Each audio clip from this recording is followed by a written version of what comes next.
Yes, good afternoon. And I told Mykhailo that NATO will be with Ukraine when it comes to training, when it comes to arms supply, when it comes to making sure that we capture all the lessons. And of course, NATO allies are working diligently and every day to make sure that the security guarantees are as strong as possible post a hopefully soon ceasefire, long-term, or even better, a peace deal. And I was visiting last week Kiev and I saw the destruction of one of the heating plants, 1,100 big Kiev apartment buildings, approximately 250,000 people living there without heating. So this is what the Russians are trying to do, hitting the innocent civilians and the civilian infrastructure with absolutely no other reason than to create this fear and chaos. But the Ukrainian people cannot be broken. That's what I experienced last week. Thank you.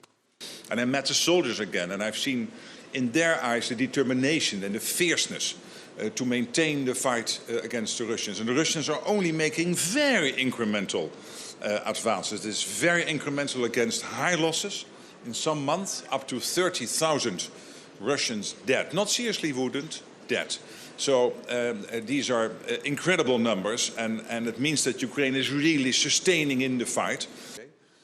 You are amongst friends. Thank you, Mark. Thank you for your support, personal support, and thank to all the partners. And we see that Russia can't defeat us on the ground. We see that Russia is fighting with our civil people. Russia is fighting with our civil infrastructure, with heating stations, with electricity stations. And today Russia attacked our country. They launched at least 24 ballistic missiles. And thank you for your support with SPEC-3. It was very important for us. And we are continuing to fight with Russia. And you're right, our strategy is working. We eliminated 35,000 Russians in December, 30,000 Russians in January. And we have our vision for this year, and we will present this vision today at the UCDG. And I think we will get a good support from our partners today.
Today we will address how we are further strengthening and adapting our deterrence and defense, and of course continuing our support for Ukraine. We are already seeing significant increases in allied defense spending. Investment is up by tens of billions, and we will review progress on the 5% defense investment commitment agreed in The Hague last year. We will discuss enhancing our deterrence and defense posture. That includes integrated air and missile defense, strengthening our command and control, improving our readiness, as well as our ability to deploy and sustain forces through host nation support. We will also take stock of our work to enhance the defense industrial base across the alliance, to ensure that our militaries have the capabilities they need to keep our people safe. All this is essential for our shared security across the alliance, from the south to the high north and Arctic, from the east to the west. NATO is always on duty to deter and defend.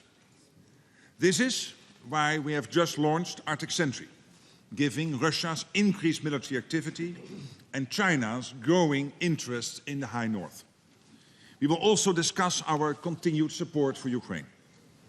As the United States continues to drive efforts to bring the war to a just and lasting end, Russia continues to pursue civilian targets, including energy infrastructure.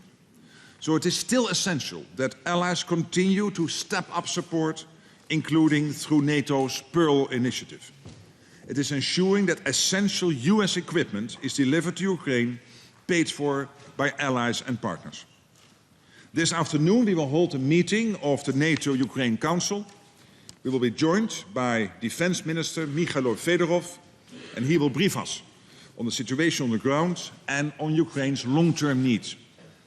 We will also be joined by the Office of the EU High Representative as we work closely with the European Union on Ukraine and, of course, on so many other issues.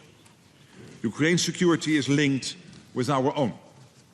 We must ensure that when this war ends, Russia will never try again to invade Ukraine.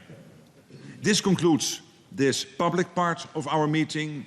I want to thank the media for joining us, which means could you please leave the room. Thank you.